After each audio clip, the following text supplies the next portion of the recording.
Muy buenos días, queridos amigos, queridos hermanos. Pues estamos llegando a una porción bastante complicada, que los mismos comentaristas bíblicos difieren mucho en opiniones cuando llegamos al capítulo 11 de esta primera carta de Pablo a los Corintios. Porque va a hablar de si las mujeres deben usar velos, si las mujeres se deben de rapar, si quién es la cabeza de quién. Es una situación que vamos a leer aquí en este capítulo 11. Leo para ustedes el versículo 2 en adelante y dice: los felicito porque siempre se acuerdan de mí y mantienen las tradiciones que les transmití. Pero quiero que entiendan que Cristo es cabeza de cada hombre y que el esposo es cabeza de su esposa, así como Dios es cabeza de Cristo. Uno de los principios que marca la Escritura es el orden, es la línea de autoridad que existe desde el Padre sobre el Hijo, del Hijo sobre el varón, del varón sobre su esposa.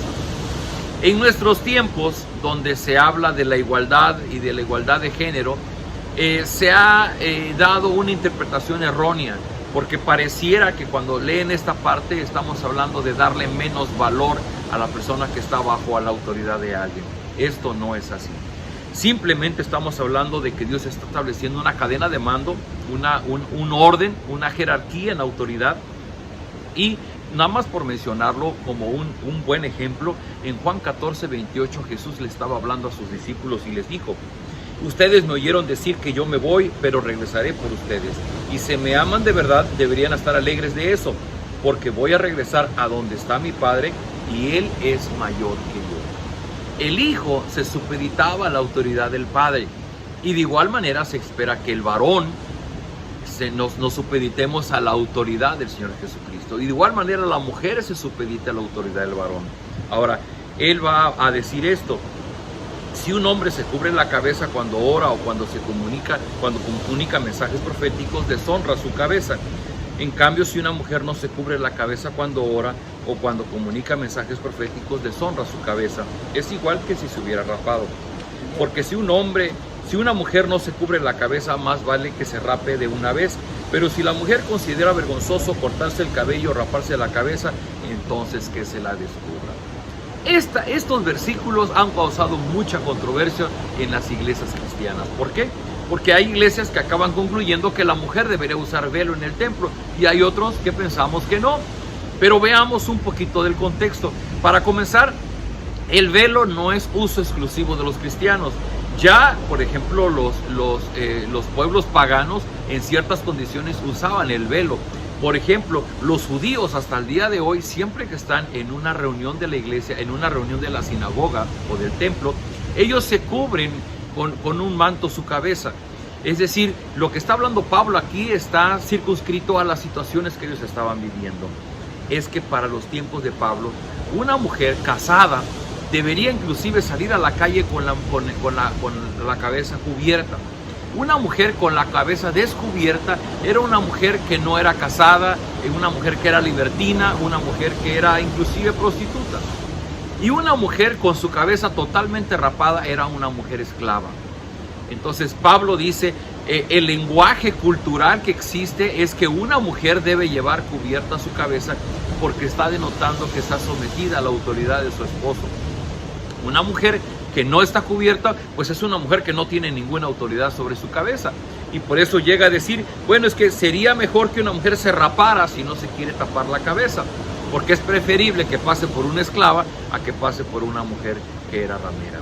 Y esto, al menos en el título de la Biblia que yo tengo, que es la traducción del lenguaje actual, el título dice: ¿cómo participar en las reuniones de la iglesia? Esta discusión es en torno de cómo deberíamos de presentarnos en la reunión de la iglesia.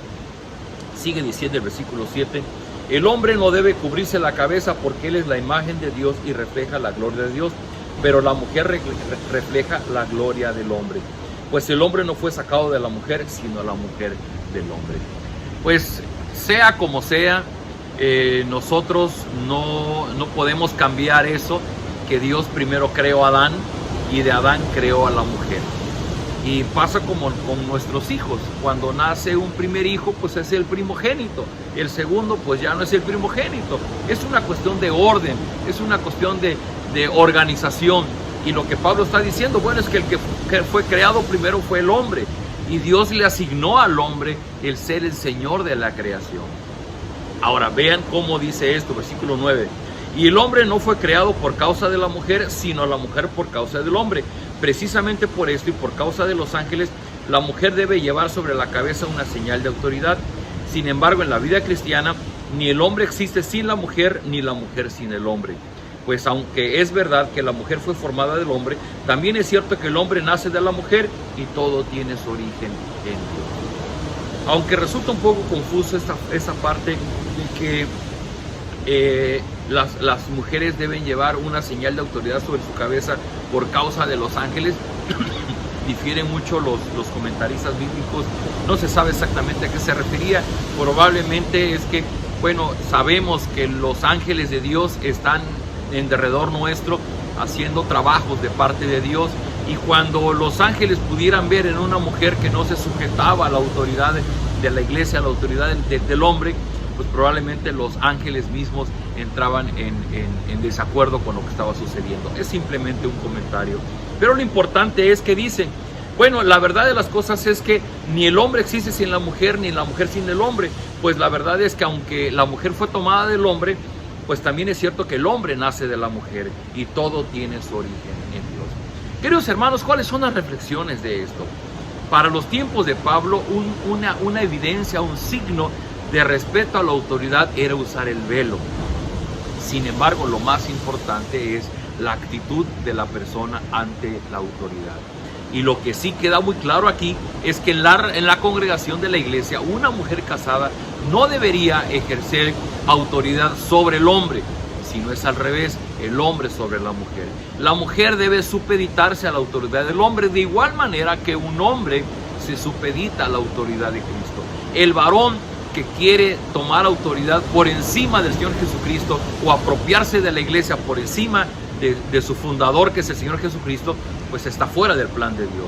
Es simplemente una cuestión de organización y de una cadena de mando, en donde la mujer se sujeta al hombre, el hombre se sujeta a Cristo y Cristo se sujeta al Padre. De esa manera es el orden establecido por Dios.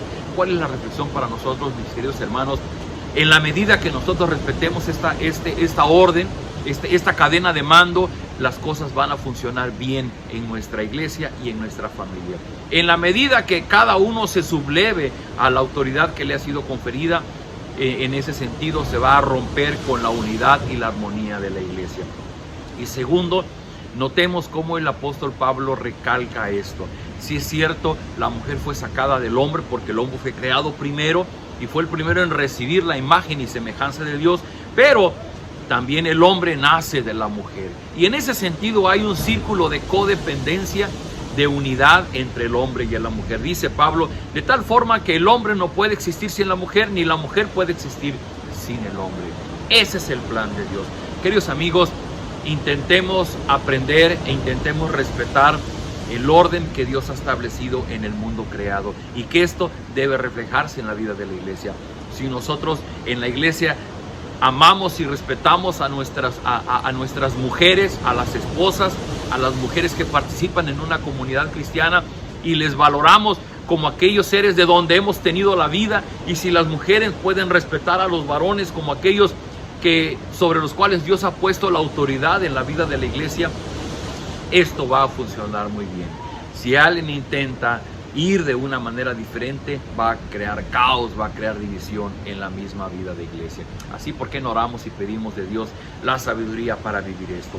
Padre, gracias por esta hermosa mañana, gracias porque nos das la vida, gracias porque el Señor Jesús murió en la cruz del Calvario y nuestros pecados han sido perdonados y podemos tener esta comunión contigo en nombre de Jesús.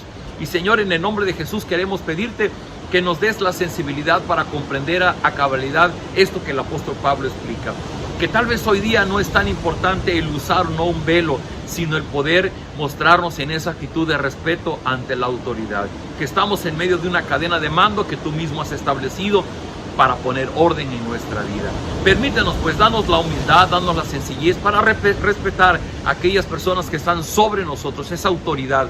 Y sobre todo como varones, la autoridad que es Cristo, someternos a su señorío.